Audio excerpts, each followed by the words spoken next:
Olá, bem-vindos para mais um estudo da obra Os Mensageiros, psicografia de Chico Xavier, ditado pelo Espírito André Luiz. Estamos no nosso estudo de número 11, analisando as experiências de André Luiz no mundo espiritual após o seu desencarne, após o seu resgate e agora em missão espiritual na direção da Terra. Vimos no último estudo que ele estava dialogando com Alfredo e Aniceto. Alfredo, que lhe dera um posto de socorro avançado, próximo à crosta planetária. E ele via ensinando, em visita à fortaleza, que as armas colocadas no topo das muralhas, os sistemas de defesa eram necessários porque no mundo espiritual inferior, especialmente naquela região próxima à Terra, inúmeros espíritos trevosos se dedicam ao mal, mesmo sabendo da existência de Deus, sabendo que estão desencarnados, mas prosseguem vivos, se dedicam ao mal e com isso atacam esses postos de socorro que promovem o resgate, o bem e o amor de Deus também entre as criaturas sofredoras. Vimos aí então que a descrição de Alfredo é exatamente fazendo referência à invigilância daqueles que são colocados como escravos dos maus nesses planos inferiores, e que os desequilíbrios da mente, as paixões desordenadas prosseguem no mundo espiritual após o desencarne desses indivíduos. Ele então vai dizer: em todo lugar, meu amigo, as quedas espirituais perante o Senhor são sempre as mesmas, embora variem de intensidade e coloração. As quedas morais, portanto, prosseguem no mundo espiritual, mesmo que o indivíduo já tenha desencarnado, não viva mais na Terra, tem os mesmos interesses, a mesma postura, a mesma conduta. André Luiz então pergunta: mas e as armas? Por acaso são utilizadas? Como não, disse Alfredo. Não temos balas de aço, mas temos projéteis elétricos. Olha que interessante. Projéteis elétricos que saem dessas armas. Naturalmente, a ninguém atacaremos. Nossa tarefa é de socorro e não de extermínio. Nós chegamos a falar ontem justamente sobre essa questão, que essas armas neutralizam a atitude infeliz, o ataque das trevas, para evitar que eles prejudiquem o trabalho no mundo espiritual. Mas jamais significa o extermínio desses espíritos, até porque eles são imortais, como todos nós também o somos. Porém, André Luiz pergunta: qual o efeito desses projéteis? Assustam terrivelmente, respondeu Alfredo sorrindo, e sobretudo demonstram as possibilidades de uma defesa que ultrapassa a ofensiva. Então vejam que os projéteis que saem daquelas armas somente assustam os trevosos que ousam atacar as muralhas daquela fortaleza. E também mostram que eles têm capacidade de utilizar-se de ferramentas que ultrapassam a ofensiva. Mas apenas assustam? Tornou a perguntar André Luiz. Alfredo sorriu ainda mais e disse: poderiam causar a impressão de morte. Essa informação já é conhecida de outros estudos, não é? Espíritos ainda vinculados à carne têm as mesmas sensações dos encarnados e por isso sentem como se estivessem morrendo. Apesar de já não terem corpo físico e, consequentemente, não terem mais o risco de morrerem, porque o que morre é o corpo material, eles têm as mesmas sensações. É como se morressem novamente. Mas, na verdade, os seus espíritos ficam desacordados por um tempo que pode variar e eles têm essa sensação da impressão da morte. Que diz então? Exclamou André Luiz espantado. O Alfredo, administrador daquele posto de socorro, meditou por um tempo e ponderou. esclarecendo então pela gravidade do que dizia. meu amigo, se já não estamos na carne, busquemos desencarnar também os nossos pensamentos. As criaturas que se agarram aqui às impressões físicas estão sempre criando densidade para os seus veículos de manifestação, da mesma forma que os espíritos dedicados à região superior estão sempre purificando e elevando esses mesmos veículos. Vejam que Alfredo explica que André Luiz deveria renovar também os seus pensamentos, não manter os pensamentos de encarnado, de alguém que está aqui na Terra e não tem noção do que é o mundo espiritual. Ele pede a André Luiz para ampliar mais a sua visão.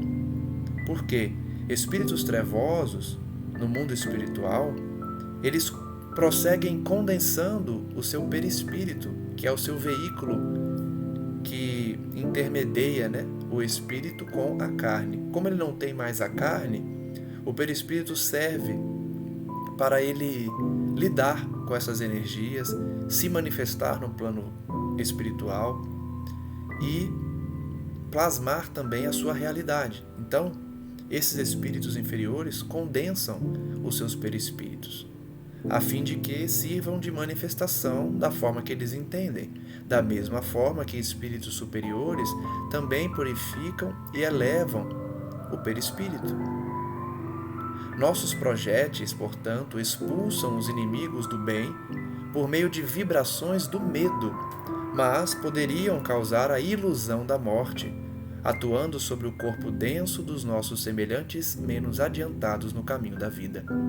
Então vejam que o espanto de André Luiz é também explicitado por Alfredo, porque os projéteis, ou os projetis, que são as balas, vamos dizer assim, daquelas armas, elas causam repercussão no perispírito desses espíritos inferiores.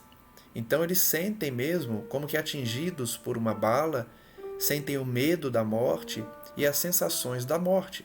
Eles não morrem, porque o corpo físico já não mais existe e o espírito é imortal. O perispírito, porém, sofre as repercussões desses choques causados pelo projétil.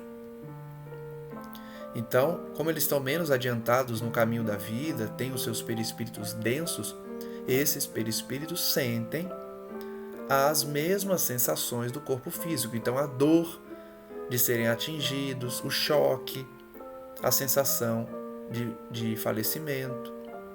A morte física na Terra não é igualmente pura impressão? Olha que comparação ele faz. Nós, quando morremos, também não temos somente a impressão da morte, já que a vida continua? O mesmo se dá no mundo espiritual. Ninguém desaparece. O fenômeno é apenas de invisibilidade ou, por vezes, de ausência. Nós, de fato, não morremos, apenas desaparecemos para os vivos, apenas nos ausentamos do plano físico, mas continuamos vivos. Da mesma forma, esses espíritos já desencarnados, ao serem atingidos por esses projéteis, apenas têm a sensação da morte, uma impressão de que morreram, mas continuam vivos. Quanto à responsabilidade dos que matam, isso é outra coisa. E além desta observação, que é da alçada da justiça divina, temos a considerar igualmente que nesta esfera, o corpo denso, modificado, pode ressurgir todos os dias, pela matéria mental destinada à produção dele, enquanto, para obter o corpo físico, almas há que trabalham por vezes durante séculos. Então vejam que a única diferença que Alfredo aponta para destacar a condição do espírito desencarnado e do encarnado é que esses desencarnados, quando são atingidos por esses projéteis ou por outra causa de agressão, eles reconstituem o seu perispírito pela força mental no dia seguinte, logo depois, logo que despertam. Enquanto que os encarnados, depois que desencarnam, levam às vezes séculos para projetar e moldar um novo corpo físico. Vejam por que o corpo físico é muito mais denso e complexo do que o perispírito. Ele leva mais tempo para ser formado, despende mais energia, precisa de mais dedicação dos arquitetos da vida para se formar um corpo físico. Depende inclusive da participação dos pais, onde cada um doa o material genético necessário para formar esse corpo físico. Então vejam que formar o corpo físico que vive na Terra é muito mais complexo. O perispírito que esses espíritos desencarnados se utilizam no plano espiritual é muito menos complexo no sentido de formação. Ele pode ser complexo nas suas propriedades, mas para formar o perispírito, moldando a maneira que o espírito deseja, o processo é muito menos complexo do que aquele que forma o corpo físico utilizado na Terra. Vicente e André Luiz se calam, estupefatos. Alfredo sorri serenamente e pergunta bem-humorado: vocês conhecem a lenda hindu da serpente e do santo? Ante a expressão negativa, Alfredo explicou. Contam as tradições populares da Índia que existia uma serpente venenosa em certo campo. Ninguém se aventurava a passar por lá, receando-lhe o assalto. Mas um santo homem, a serviço de Deus, buscou a região, mais confiado no Senhor que em si mesmo. A serpente o atacou, desrespeitosa. Ele dominou-a, porém, com o olhar sereno, e falou: minha irmã, é da lei que não façamos mal a ninguém. A víbora recolheu-se envergonhada. Continuou o sábio o seu caminho, e a serpente modificou-se completamente. Procurou os lugares habitados pelo homem, como desejosa de reparar os antigos crimes. Mostrou-se integralmente pacífica, mas desde então começaram a abusar dela. Quando lhe identificaram a submissão absoluta, homens, mulheres e crianças davam-lhe pedradas. A infeliz recolheu-se à toca, desalentada. Vivia aflita, medrosa, desanimada. Eis, porém, que o santo voltou pelo mesmo caminho e deliberou visitá-la. Espantou-se, observando tamanha ruína. A serpente contou-lhe então a história amargurada. Desejava ser boa, afável e carinhosa, mas as criaturas perseguiam-na e apedrejavam-na. O sábio pensou e respondeu após ouvi-la: mas, minha irmã, houve engano de tua parte. Aconselhei-te a não morderes ninguém, a não praticares o assassínio e a perseguição, mas não te disse que evitasses de assustar os maus? Não ataques as criaturas de Deus, nossas irmãs no mesmo caminho da vida, mas defende a tua cooperação na obra do Senhor. Não mordas nem firas, mas é preciso manter o perverso à distância, mostrando-lhe os teus dentes e emitindo os teus silvos. Olha que lição esse conto, hein? Demonstrando que o cristão também não deve ser apenas pacífico nas suas atitudes, na sua conduta, nos seus pensamentos, mas prudente como as serpentes, da mesma forma que Jesus aconselhou, confirmando essa lenda hindu, já que os maus não conhecem outra linguagem senão a linguagem do medo, da imposição, da força. Então, muitas vezes, nós temos que mostrar as nossas atribuições, a nossa força mesmo, para evitar o apedrejamento, a submissão dos maléficos. Nesse momento, Aniceto sorriu de maneira expressiva. Alfredo, então, concluiu: creio que a fábula dispensa comentário. Acabei que eu mesmo fiz o comentário sobre a fábula, mas ela realmente é autoexplicativa. Nós devemos ser bons, nós devemos evitar o mal, mas isso não significa ficar totalmente subjugado, ficar totalmente à mercê da atitude dos maus. O próprio Cristo se colocou à frente, enfrentando a maldade não de forma violenta, mas impondo a sua autoridade moral. Passemos então ao capítulo 21. Espíritos dementados. Inúmeros servidores acompanhavam André Luiz, Aniceto e Vicente ao serviço.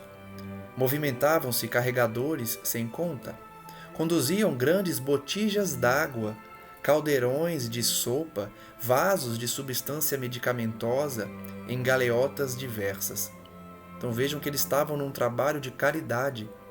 E pode causar espanto que exista alimento, medicamento, roupas no mundo espiritual. Mas quanto mais próximo da Terra, mais comum que isso ocorra, já que os espíritos que vivem nessas regiões não se diferenciam muito dos encarnados nas suas necessidades. Mais alguns passos e notei que centenas de entidades se reuniam em vastos albergues, olhos vagueantes e rostos sombrios, parecendo uma assembleia de loucos em manicômio de amplas proporções. O trabalho então de André Luiz e Vicente seria junto aos dementados no plano espiritual, espíritos situados em albergues que recebiam a caridade daqueles que compunham o trabalho dos postos de socorro. Vejam que também existem em muito maior quantidade, em muito maior proporção no mundo espiritual, de sofredores do que aqui na Terra, e as dores são as mesmas. Alfredo aconselhou umas tantas providências de serviço à maioria dos técnicos do sopro curativo, os quais se desviaram de nós rumo às edificações situadas em zona diferente. Então, para quem acompanhou o último estudo, lembra-se de que foi ensinada a terapêutica do sopro curativo. Indivíduos que utilizam da sua boca, através do sopro, para curar, para levar o alívio às dores. Então esse grupo, esses técnicos, se dirigiram a outro local para realizar esse trabalho. Gentilmente nos explicava que os benfeitores de Campo da Paz localizavam ali grande número de espíritos enfermos, mais desequilibrados que propriamente perversos. Então notem que o serviço de auxílio seriam para espíritos desequilibrados, não para os maus, aqueles que não querem receber ajuda. São os dementados, os que estão numa condição precária de desequilíbrio mental e espiritual. Os doentes que tínhamos sob os olhos permaneciam em melhores condições. Já se locomoviam e muitos deles já conversavam, apesar do desequilíbrio que lhes assinalava as palavras e pensamentos. Então o grupo que André Luiz e Vicente estavam se dedicando naquele trabalho eram de espíritos um pouco mais esclarecidos, não chegavam a estar dementados, mas traziam pensamentos e palavras desequilibradas. Esclarecia-nos sobre as múltiplas obrigações do trabalho de rotina, quando algumas entidades se aproximaram respeitosas. Senhor Alfredo, disse um velho de barbas muito alvas, estou aguardando o resultado da minha petição. Em que ficamos quanto às minhas terras e os escravos? Paguei bom preço ao Carmo Garcia. Sabe o Senhor que venho sendo perseguido durante muitos anos e não posso perder mais tempo. Quando volto para casa? Creio esteja o Senhor ciente da necessidade de eu voltar ao seio dos meus. Esperam-me a mulher e os filhos. Notem o desequilíbrio dessa entidade que se aproximou de Alfredo, de André Luiz e de Vicente. Ele havia feito então uma petição solicitando aos maiorais que retornassem ao plano físico, porque a sua propriedade, a sua família e os seus escravos o aguardavam. Olha como ele ainda não tinha noção de que ele tinha deixado para trás uma existência que ele não retornará. E se retornar, será depois de muitos anos, na condição de uma criança e não mais como o Senhor daqueles escravos, daquelas pessoas. Até porque o período em que André Luiz havia reencarnado já não existia a escravidão, dando a entender que esse espírito estava realmente preso num passado que não mais era a realidade. Como excelente médico da alma, Alfredo prestou a maior atenção e respondeu como se estivesse tratando com pessoa de bom senso. Sim, Malaquias, você reclama com razão, mas sua saúde não permite o regresso apressado? Você sabe que sua esposa, Dona Sinhá, pediu fosse você aqui tratado convenientemente. Creio que ela deve estar muito tranquila a seu respeito. Suas ideias, porém, meu amigo, não estão ainda bem coordenadas. Temos alguma coisa mais a fazer. Por que se preocupar tanto assim com as terras e com os escravos? Primeiramente, a saúde, Malaquias. Não esqueça a saúde. Então vejam que a terapêutica utilizada por Alfredo é de não contrariar aquele que estava claramente numa situação de alienação mental. Ele participa um pouco da ilusão criada pelo Malaquias e pede para ele mudar o seu foco de atenção, para ele pensar na sua saúde, que ele retornaria depois para a sua terra. Nós sabemos que isso não é verdade, porém, Alfredo usava da técnica e da terapêutica para não causar maiores danos àquele doente mental.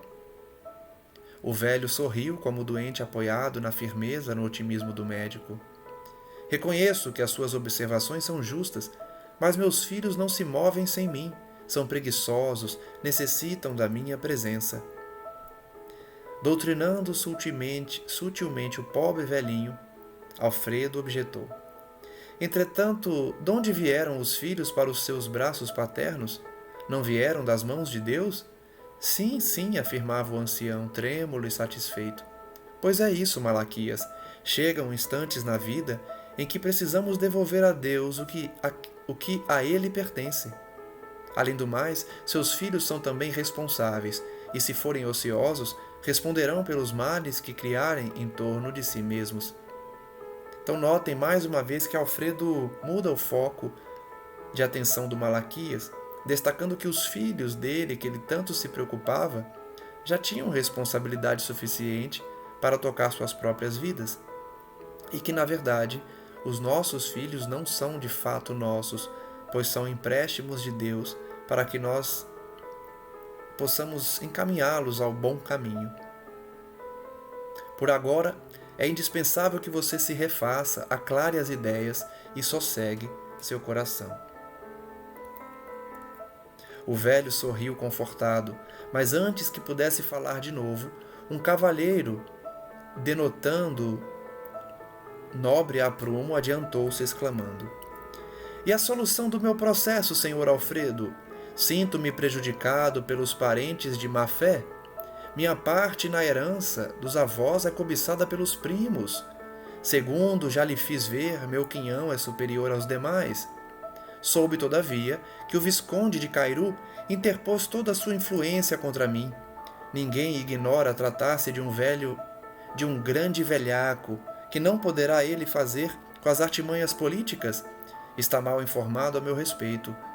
O senhor enviou meu pedido ao imperador? Por essas palavras, nós podemos perceber o nível de alienação desses indivíduos, não é? Pessoas que de fato estão vivendo uma realidade que não mais existe, que são criações das suas mentes. Vejam que esse novo sofredor se aproximou de Alfredo falando da época do Império, que sua herança estava sendo disputada e que ele precisava resolver aquela problemática. Alfredo responde: já expedi a mensagem. O imperador certamente levará em conta a solicitação. Quem é da área, psicologia, psiquiatria, deve concordar com essa terapêutica do Alfredo de entrar na onda do doente mental, não estimulando o seu vício mental, porém não contrariando a sua história. É o segundo doente que o Alfredo participa da ilusão criada por ele, falando dos personagens, do imperador, da família do outro, a fim de que não contrarie aqueles doentes. Entretanto, a demora é muito grande, falou o cavalheiro impaciente, como se estivesse diante de um subordinado vulgar. Mas, meu caro Aristarco, respondeu Alfredo, administrador, acredito que você está sendo experimentado. para conhecer a grandeza da herança divina. Que valem os patrimônios terrestres ante os patrimônios imperecíveis? Não pense no que tem perdido, medite nos bens sublimes que poderá alcançar diante da vida eterna. Esqueça os primos ambiciosos e o visconde que não o compreendeu. Terão eles de deixar quanto possuem no campo transitório, a fim de prestarem contas à divindade. Nunca pensou nisto? Então percebam que, enquanto Alfredo ia respondendo esses alienados mentais, ele colocava ali pitadas de evangelho para falar da justiça divina, da necessidade daqueles indivíduos despertarem para uma vida mais sublime, para a vida espiritual, esquecer o passado, deixar que os seus desafetos prestassem contas a Deus. Então Alfredo não contrariava, porém ensinava o evangelho para que eles não mais se perturbassem. Aristarco pareceu perder por momentos a inquietação. Sorriu francamente e respondeu: é verdade, os tratantes morrerão. Uma senhora, mostrando-se aflita, pôs-se à frente de todos e interpelou: Senhor Alfredo, peço-lhe não me retenha aqui. Meu marido é nosso próprio adversário. Prometeu perseguir as filhas tão logo me ausentasse de casa. Aqui permanecendo, estou certa de que ele nos dissipará os bens, desmoralizar-nos-á o nome. Por favor, autorize o meu regresso. O coração me diz que as filhinhas estão desesperadas. Convenço-me cada vez mais de que a minha moléstia teve origem nesse estado de coisas. Então, mais uma pessoa doente, alienada mental, que fica presa então ao passado do seu esposo, das suas filhas, com receio de que o esposo, o viúvo, maltratasse as suas filhas. Considerando o tempo que já se passou para os dois anteriores, acredito que esse esposo e essas filhas já não mais estão reencarnados. Mas ainda que estejam, vejam que ela continua presa no passado. Alfredo então responde: já sei, minha irmã. No entanto, que adiantaria regressar tão fortemente atormentada? Não será melhor curar-se, tranquilizar o espírito para ajudar as filhinhas com eficiência? Mas nem sequer sei onde estou, reclamou a pobre senhora, torcendo as mãos. Creio me tenham trazido ao fim do mundo para tratamento de uma simples perda de sentidos. Notem que essa senhora sequer percebeu que desencarnou. Ela acha que está num cenário de recuperação física, curando-se de uma doença. Todavia, ninguém a maltrata, disse Alfredo bondosamente. E seu caso não é tão simples como parece. Tenha calma. Os laços consanguíneos são edificantes, mas acima deles vibra a família universal. Mais uma vez, Alfredo coloca o evangelho nas suas respostas. Há criaturas suportando fardos muito mais pesados que o seu. Aprenda, quanto esteja em suas possibilidades, a desfazer-se de aquisições passageiras para ganhar os eternos bens. A infeliz não sorriu como os outros. Fechando-se em sombria catadura, afastou-se pesadamente, olhos fulgurantes de cólera, como se a mente estivesse cravada muito longe, incapaz de qualquer compreensão. Então vejam que cada um reage conforme o seu estado íntimo. Os dois primeiros alucinados reagiram bem às palavras de Alfredo e refletiram sobre o que ele disse. Aquela senhora, porém, não quis dar ouvidos a ele, aos seus conselhos, e saiu retraída, saiu com pensamento distante, enfurecida, porque a sua realidade íntima era diferente, mais rebelde do que daqueles dois anteriores. Outros adiantaram-se enfermos, mas Alfredo falou em voz alta: não posso atender a todos no momento. Depois de amanhã serão recebidos para explicações. Voltando-se para nós, esclareceu: no círculo carnal seriam todos absolutamente normais. No entanto, aqui são verdadeiros loucos. Olha que informação interessante, hein? Esses que nós vimos agora, se estivessem aqui na Terra encarnados, seriam pessoas normais. Por quê? Estariam dedicadas às suas vidas, totalmente voltadas ao materialismo, e essa é a realidade de grande parte da sociedade. Logo, não seriam considerados loucos, mas, uma vez no plano espiritual, eles são de fato loucos, porque estão presos a uma vida que não mais possuem, que já passou há muitos séculos. e continuam presos nessa época, desejando regressar à Terra, sendo que estão agora no plano espiritual. São desencarnados que por muito tempo se agarraram aos problemas inferiores, reclamam providências, sem falar no ensejo de iluminação que menosprezaram, acusam os outros sem relacionarem os próprios erros. Procurei ouvi-los para lhes dar uma ideia de nosso trabalho no setor dos que se desequilibram mentalmente por excesso de centralização em propósitos inferiores. Então vejam que Alfredo revela que aquele grupo que está sendo cuidado por eles é um grupo que enlouqueceu pela fixação mental nas atividades terrenas.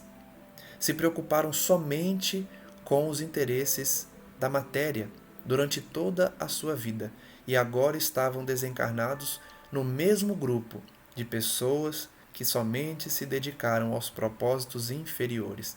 Mais uma vez, que essa passagem nos sirva de lição, para que nós não sejamos como estes, que passam a vida inteira somente interessados nas problemáticas da terra, sem dar qualquer dedicação, minutos sequer por dia, ao espírito, à moralidade, à ética, à prática do bem. Não é crime interessar-se alguém pelas atividades rurais, pela recepção de uma herança, pelo bem-estar da família. Porém, no fundo, o velhinho que reclama terras e escravos nunca pensou senão em tirania no campo. O cavalheiro que aguarda a herança deseja lesar os primos. A senhora que se revelou tão interessada pelo ambiente doméstico desencarnou quando pretendia envenenar o marido às ocultas.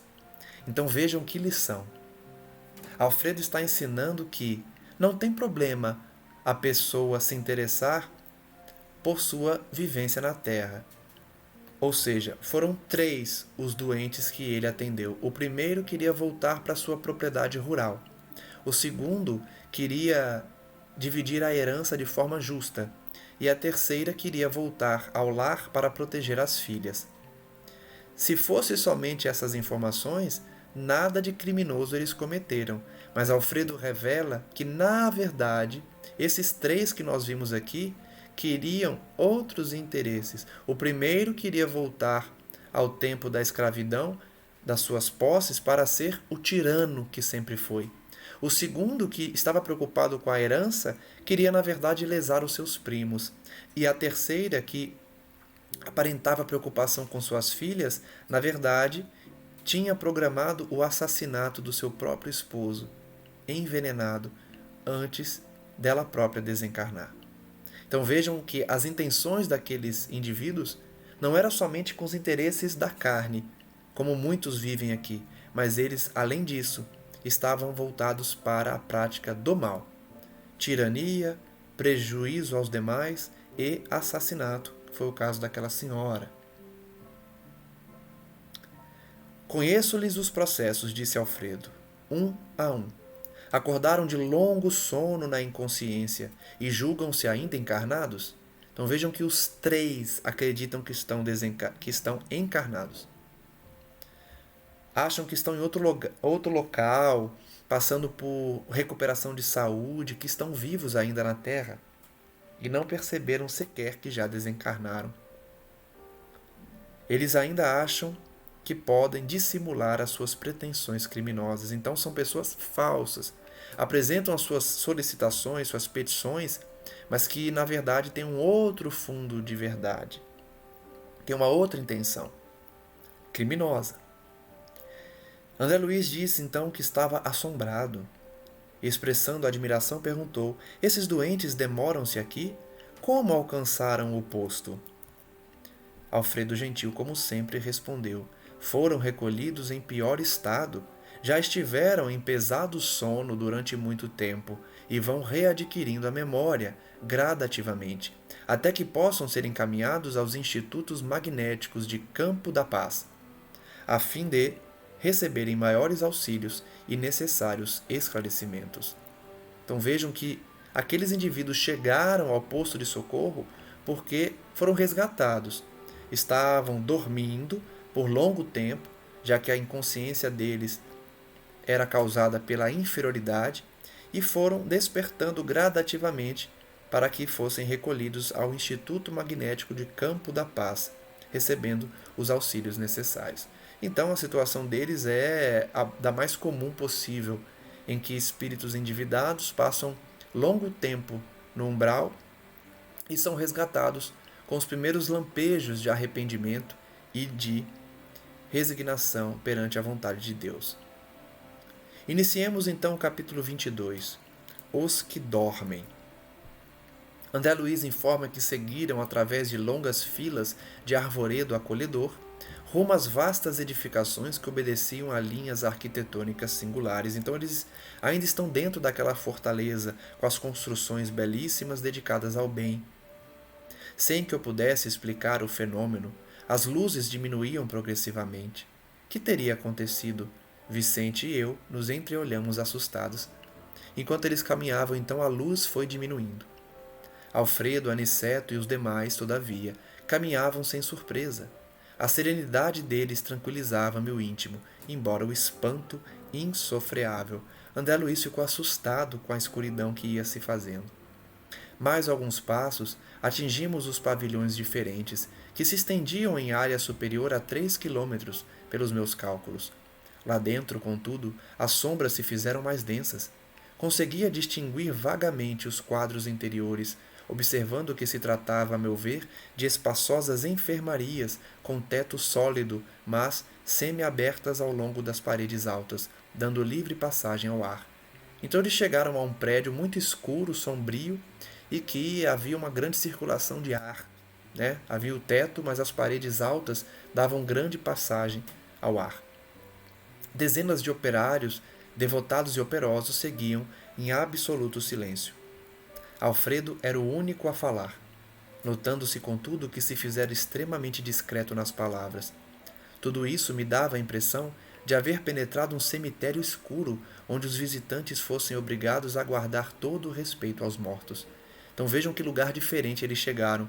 Vamos entender por que as entidades que ali estão precisam ficar num ambiente escuro, de muito silêncio, de forma muito respeitosa, que os visitantes seguiam.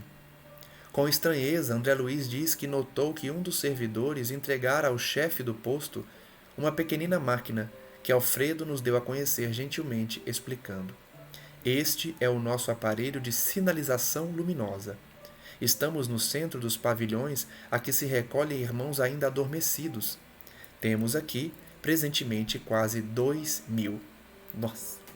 Agora a gente entende por que eles estavam num lugar sombrio. É que haviam espíritos dormindo ali, adormecidos. E Alfredo certamente utilizaria de uma terapêutica com aquela máquina de iluminação progressiva que ele estava em mãos. Os numerosos cooperadores dirigiam-se em ordem para a zona de serviços que lhes competiam. Os cooperadores então se espalharam ali naquela região onde dormiam cerca de 2.000 espíritos. Depois de pequena pausa, o administrador falou: "Iniciemos o trabalho de assistência." Ao primeiro sinal luminoso de Alfredo, acenderam-se numerosas lâmpadas elétricas e, então, dominando a custo a primeira impressão de horror, vi extensas filas de leitos ao rés do chão, ocupados todos por pessoas mergulhadas em profundo sono. Então Alfredo iluminou o ambiente junto com os demais cooperadores e André Luiz pôde ver que se tratava de um amplo espaço em que pessoas deitavam quase que no chão, em leitos próximos ao chão, dormindo. Cerca de 2.000 pessoas, espíritos desencarnados, dormindo. Muitos tinham um semblante horrendo. Eram muito poucos os que traziam as pálpebras cerradas, parecendo tranquilos. Então veja que cenário assustador de fato. A maioria estava com os olhos abertos e apavorados. Poucos estavam com os olhos fechados, aparentando tranquilidade. Em quase todos estampavam-se nos olhos, aparentemente vitrificados, o extremo pavor e o doloroso desespero da morte. Olha que situação desses espíritos. Desencarnaram certamente de forma violenta ou de forma revoltosa e mantiveram aquele quadro, os seus rostos, aparentando então o olhar vitrificado e pavor extremo. cadavérica palidez cobria-lhes a face. Imagina que assustador deve ser olhar para esses espíritos, não é? Recordando a literatura antiga, pensei nos velhos túmulos egípcios. Tínhamos diante de nós centenas de múmias perfeitas, raríssimos pareciam dormir um sono natural. Então, novamente, André Luiz destaca que pouquíssimos traziam um semblante calmo, tranquilo. A maioria estava com um semblante apavorado, vitrificado, cheio de pavor, parecendo múmias. Aproximando-se de nós, Alfredo falou a Aniceto. Infelizmente, não podemos atender a todos. Por quê? Perguntou Aniceto comovido. Estamos aguardando pessoal adestrado. Tenho aqui a colaboração de 80 auxiliares para esse serviço. Entretanto, não pode cada qual atender a mais de 5 doentes de uma só vez. Então vejam que eles não tinham material humano suficiente para atender os 2.000 espíritos que dormiam ali. Como eram 80 trabalhadores aptos àquele serviço, cada um podia atender somente até 5 indivíduos. À vista disso, dos nossos 1.980 abrigados, separei os 400 mais suscetíveis de próximo despertar, a fim de submetê-los ao tratamento intensivo. Então percebam que o trabalho ali daquela equipe seria de despertar os que estavam mais preparados para isso. Os demais continuariam, porém, adormecidos, certamente tendo pesadelos de horror, conforme os seus rostos demonstravam. E os demais? Perguntou Aniceto. Recebem alimento e medicação mais densos uma vez por dia.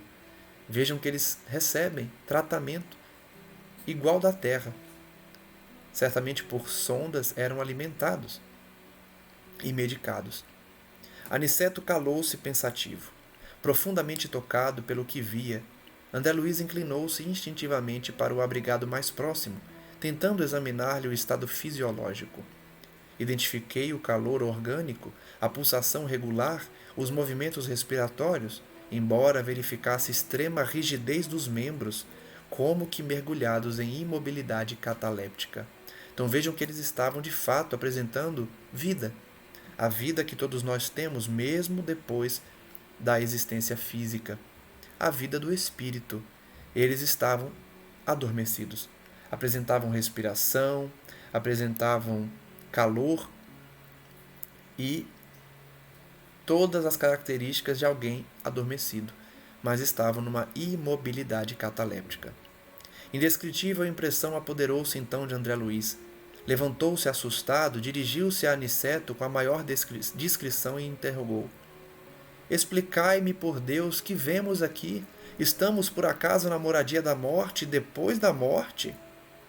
Olha o desespero de André Luiz, parece que não vivenciou tanto tempo no plano espiritual, né? Falou de forma tão desesperada a Aniceto. O instrutor então sorriu e explicou: Sim, André, este sono é verdadeiramente a avançada imagem da morte. Aqui permanecem, com a bênção do abrigo, alguns milhões dos nossos irmãos que ainda dormem. Vejam quantos desencarnam e ficam dormindo, hein? Quantos estão presenciando a morte depois da morte, porque não despertam no plano espiritual. Prosseguem adormecidos. São criaturas que nunca se entregaram ao bem ativo e renovador em torno de si. Igualmente os que acreditaram convictamente na morte como nada, o fim de tudo, o sono eterno. Então vejam que todos aqueles indivíduos ali adormecidos não fizeram o bem nas suas vidas e acreditavam no nada depois da morte. Acreditavam no sono eterno. Então estavam, de fato, dormindo. A crença na vida superior é a atividade incessante da alma. A ferrugem ataca a enxada ociosa. O entorpecimento invade o espírito vazio de ideal criador. Que sirva então de lição mais uma vez. Não carreguemos o nosso espírito de vazio existencial, de ociosidade, como a enxada que enferruja ao invés de arar a terra, de trabalhar. Nós não podemos deixar a nossa mente sem ideais superiores, senão ficaremos como esses indivíduos que adormecem depois da morte e permanecem nesse estado letárgico, com a alma completamente adormecida. O entorpecimento, então, que invade esse espírito com esse vazio de ideal, provoca essa condição. Aqueles que no círculo carnal, homens e mulheres, creem na vida eterna, ainda que não sejam fundamentalmente cristãos, estão desenvolvendo faculdades de movimentação espiritual e podem penetrar as esferas extraterrenas em estado animador, pelo menos quanto à locomoção e juízo mais ou menos exato. Vejam que interessante. Aniceto explica que, por mais que os indivíduos aqui da Terra, encarnados, não acreditem na vida espiritual da forma que o Espiritismo apresenta, não sejam de fato cristãos, porém acreditem na sobrevivência da alma após a morte do corpo, eles terão um destino melhor do que esses que estão adormecidos. Por quê? Eles ficarão confusos, eles terão um sentido mais ou menos exato, mas pelo menos não estarão adormecidos. Poderão se locomover de certa forma no mundo espiritual. Olha que interessante. Por mais que as pessoas não se dediquem ao espiritismo ou a qualquer outra religião, mas tenham uma crença na vida após a morte, elas já estão se preparando para esse momento. E não ficarão dessa forma como nós estamos vendo aqui, espíritos completamente adormecidos em estado cataléptico. No entanto, as criaturas que perseveram na negação deliberada e absoluta, não obstante por vezes filiadas a cultos externos de atividade religiosa, que nada veem além da carne, nem desejam qualquer conhecimento espiritual, são verdadeiramente infelizes. Essa é a lição, principal lição do estudo de hoje. Não nos colocarmos nessa condição de pessoas que negam deliberadamente a vida espiritual, se filiam a cultos externos da atividade religiosa, que não praticam então a reforma íntima, a caridade, que somente observam a carne e nada mais. São os infelizes.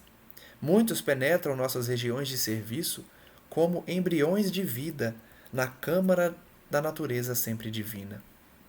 Um amigo nosso costuma designá-los por fetos da espiritualidade. Olha que interessante.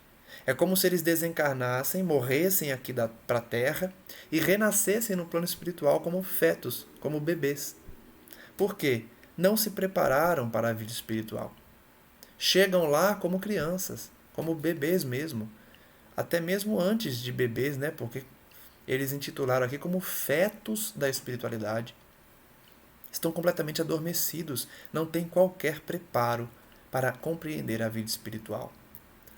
Porque se dedicaram somente à matéria, se dedicaram somente aos interesses passageiros. Entretanto, a meu ver, seriam felizes se estivessem nessa condição inicial. Temos a certeza, porém, de que muitos se negaram ao contato da fé absolutamente por indiferença criminosa aos desígnios do Eterno Pai. Então vejam que eles não são somente aqueles que ignoram as verdades eternas. Eles lutaram contra a fé, negaram a fé e as bênçãos do Pai de todas as formas possíveis. São então espíritos rebeldes. Dormem porque estão magnetizados pelas próprias concepções negativistas. Mais uma vez, as obras espíritas nos demonstram que a condição do espírito é puramente decorrente da sua condição mental, do seu pensamento, da sua conduta. Mais uma vez, se demonstra que esses espíritos estão daquele jeito por criação mental própria, por suas próprias concepções negativistas, por isso dormem. Permanecem paralíticos porque preferem a rigidez ao entendimento. Mas dia virá em que deverão levantar-se e pagar os débitos contraídos. Nós vimos aqui que dos 2.400 estavam próximos a despertar. Eram esses que seriam ajudados naquela oportunidade, e um dia todos aqueles despertariam também, para começar a expiar as faltas cometidas. Eis porque os considero sofredores. Primeiramente, demoram no sono em que acreditaram. Mais tarde, acordam. Porém, a maioria não pode fugir à enfermidade e à perturbação, como acontece aos irmãos dementados que vimos ainda há pouco. Então vejam que eles sofrem muito porque primeiro ficam adormecidos por muito tempo. Depois despertam, mas continuam muito confusos, quase que dementados, quase que loucos, como vimos aqueles que já estão despertos, porém vivem uma realidade infeliz, que não existe mais. Grande foi o assombro de André Luiz. Como Vicente se aproximou também para ouvi-lo, falou Aniceto. A fé sincera é ginástica do espírito. Olha que frase. A fé sincera é ginástica do espírito. Ou seja, o espírito se exercita através da fé sincera, na crença, na confiança absoluta em Deus. Quem não exercitar a fé de algum modo na terra, preferindo deliberadamente a negação injustificável, encontrar-se-á mais tarde sem movimento. Olha que comparação interessante. A fé é a ginástica do espírito. Sem a ginástica, a gente fica paralítico, paralisado. Se nós não exercitamos os nossos músculos, seja no mais simples andar, na mais simples caminhada, ou no exercício físico, nós vamos deixando esse músculo cada vez mais paralisado, sem mobilidade. Então, da mesma forma que o corpo físico fica paralisado se não se exercitar, o espírito também fica paralisado se não exercitar a fé. A fé é o que movimenta o espírito. Semelhantes criaturas necessitam de sono, de profundo repouso, até que despertem para o exame das responsabilidades que a vida traduz. Então vejam, mais uma vez, que nada na justiça divina é por acaso. Não há injustiça. Aqueles que estão adormecidos ali, às vezes por muito tempo, não são injustiçados. Eles estão daquela forma por escolha própria, pelas próprias concepções negativistas, e Deus fornece a condição para que eles despertem, para que examinem as suas responsabilidades. A justiça divina sempre estimula o indivíduo a se enfrentar, a enfrentar seus medos, as suas atitudes, especialmente as atitudes do passado. Sob pena de permanecermos paralisados, nós precisamos enfrentar o que fizemos. Claro que sempre assessorado por nossos mentores para evitar a nossa insanidade, para evitar que nós percamos a sanidade, né? Porque se enfrentarmos de vez tudo o que fizemos, nós enlouquecemos de fato. Porém, esse enfrentamento é gradativo, é assessorado por entidades felizes, mas nós não podemos negar esse enfrentamento, não podemos negar a fé, a crença em Deus, porque senão estaremos paralisados. Observando que o nosso orientador se esquivava a comentários longos, para que pudéssemos seguir de mais perto os trabalhos de assistência, calei as muitas indagações que me escaldavam a mente. Chegando então ao final de mais um estudo, vamos refletir sobre as lições de hoje, para que não caiamos nos mesmos erros dos irmãos espirituais que não se dedicaram à fé, que negaram de forma absoluta a existência da alma, do espírito após a morte, e prosseguem no mundo espiritual totalmente adormecidos ou dementados. Sejamos, portanto, aqueles que se preparam para a vida espiritual, seja através das atitudes, dos estudos que realizamos, das reflexões sobre a vida após a vida física. Para que assim entremos em sintonia com os nossos mentores e eles possam nos inspirar, a fim de que nos preparemos também, cumprindo nossos deveres na terra até o último dia que Deus determinar que aqui permaneçamos, mas também, ao mesmo tempo, se preparando para o prosseguimento da vida após a morte, já que a vida principal é aquela e não essa que vivenciamos aqui como forma de aprimoramento, como forma de ascensão espiritual e especialmente como forma de saldar as dívidas do passado. Agradeço então mais uma vez a presença dos que acompanham os estudos e oremos, pedindo ao Pai o amparo necessário, o envolvimento e especialmente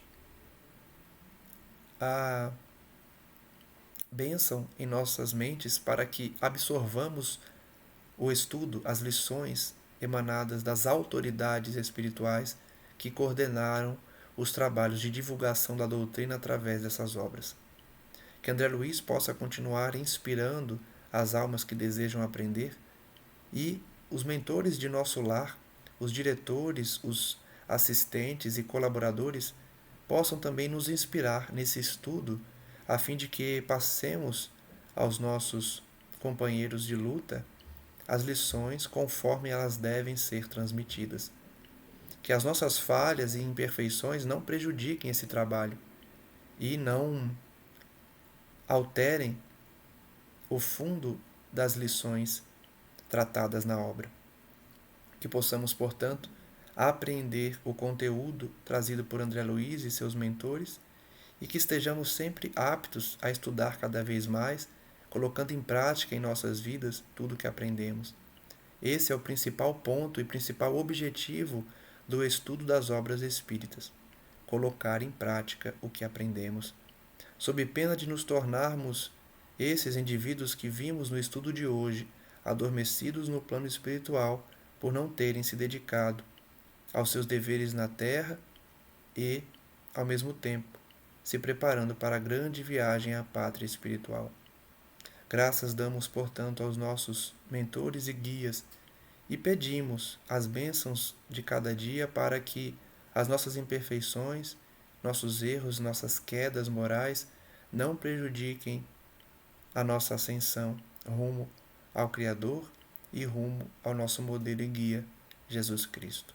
Graças damos a Ele hoje e sempre e pedimos a Maria Santíssima que nos livre de todo mal, especialmente da guerra nuclear e da eliminação da vida na Terra através dos conflitos humanos. Estejamos prontos para os testemunhos, mas sempre dispostos a construir um mundo melhor, a fim de adquirirmos o merecimento de prosseguirmos na Terra, herdando então, pela promessa do Cristo, uma terra pacificada. Que assim seja, graças a Deus, e até o próximo estudo. Um forte abraço a todos.